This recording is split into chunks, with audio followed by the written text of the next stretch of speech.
One small western town, one old horse, and one cowboy who refuses to change.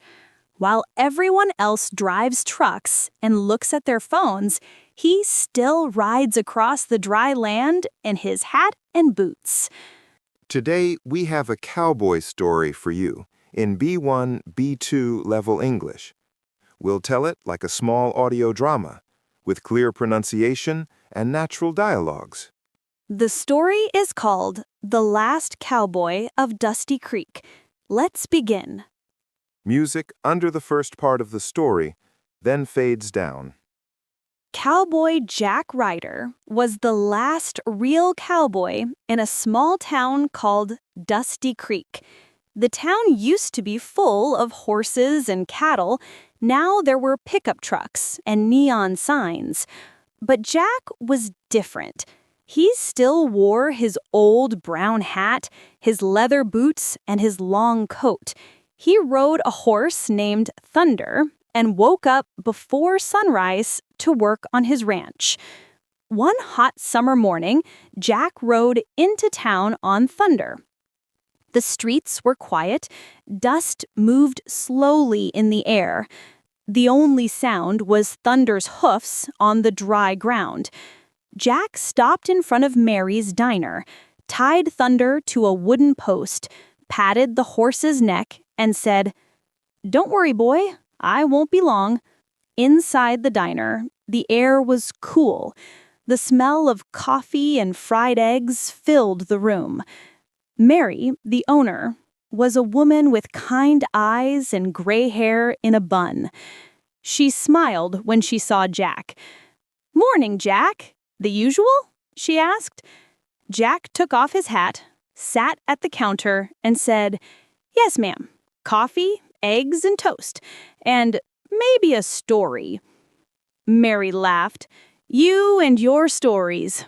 What did you do yesterday, cowboy?" Jack looked out of the window for a moment. He could see Thunder in the sun. He said, "Same as always. Fix some fences, check the cattle, and watch the sun go down." While Jack was eating, a young boy walked into the diner. He was about 12, wearing a baseball cap and sneakers. His name was Tommy. His family had recently moved from the city. Tommy sat a few seats away from Jack and ordered a milkshake. Mary asked, "Tommy, you're up early. No school today?" "It's Saturday. I'm bored," he said. Tommy looked at Jack's hat and boots and at the lasso at Jack's belt. A lasso is a long rope used by cowboys to catch cattle. "Are you a real cowboy?" Tommy asked. Jack smiled softly. "Well, some people say that. I'm just a man with a horse and a lot of work." Tommy said, "My teacher said cowboys are history, but you look real." Jack took a sip of coffee. "Tell you what, if you're so interested, why don't you come to my ranch today? I'll show you a bit of real cowboy life." Tommy's eyes went wide. "Really? Can I? Mary?" he asked. Mary said, "Ask your parents. If they say yes, it's fine by me." A few hours later, Tommy arrived at Jack's ranch in his parents' car.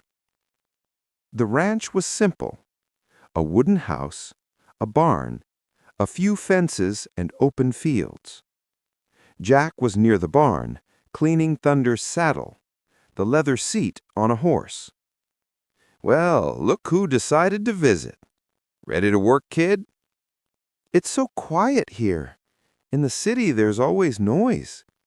"Out here, you can hear the wind and the birds. Come on, I'll show you around." Inside the barn, Tommy saw saddles, ropes, and tools. He pointed at the lasso. "What's that exactly?" he asked. Jack picked it up. "This is a lasso. Cowboys use it to catch cattle." He swung the lasso in a slow circle. then threw it over a wooden post. The rope tightened perfectly. Wow! Can you teach me? Tommy asked. Maybe later. First, we feed the animals and checked the fences. Cowboy life is not only tricks, it's work. For the next hours, Tommy and Jack worked together. They carried buckets of water, gave hay to the horses, and walked along the fences to see if anything was broken. Tommy got tired and sweaty, but also happy. "This is hard," he said, "but it feels good." Jack nodded. Hard work can feel good. You sleep better when you do something real with your hands. Later in the afternoon, Jack put the saddle on Thunder. "Want to try a short ride?" he asked. Tommy hesitated.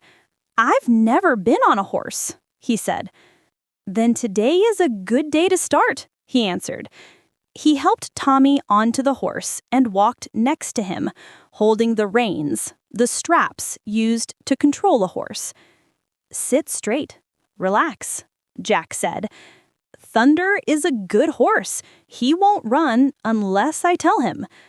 They moved slowly across the field. The wind touched Tommy's face. He felt a new kind of freedom. "This is amazing," he whispered.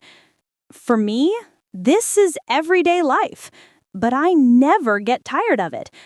As the sun went down, the sky turned orange and pink. Jack and Tommy sat on a fence, watching the colors. "Jack, why are there so few cowboys now?" Tommy asked. "Times change. Trucks replaced horses. People moved to cities. Sometimes I feel like the last cowboy in Dusty Creek." "Does that make you sad?" Tommy asked. "A little, but I'm also proud. I keep this way of life alive, even if I'm the last one. And today, you came. You carried water, fixed fences, rode Thunder. Maybe I'm not the last cowboy. Maybe the cowboy spirit grows whenever someone learns to love this land and this work. I don't know if I'll be a cowboy, but I want to come back. I want to learn more." "You're welcome anytime," Jack replied. When Tommy's parents arrived, the sky was full of stars. "Thank you for today," Tommy said. "It was the best day since we moved here." "You're welcome, partner," Jack said. "Remember, being a cowboy is not only about hats and horses, it's about courage, honesty, and taking care of others."